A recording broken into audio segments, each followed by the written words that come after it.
Questo per ottimizzare i tempi. Ancora lo ricordo, premiazioni del 100 stile libero, dei 50 stile, 50 100 dorso e 100 rana durante le serie, 200 rana e 200 farfalla.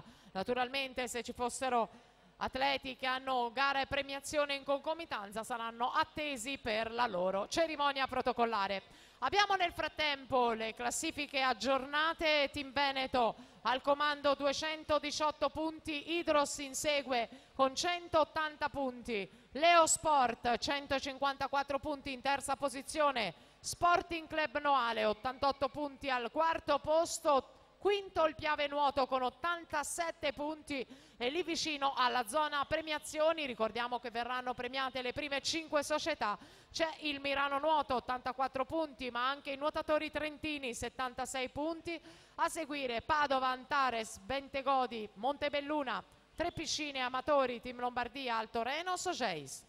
E il tocco 1-0-0-71.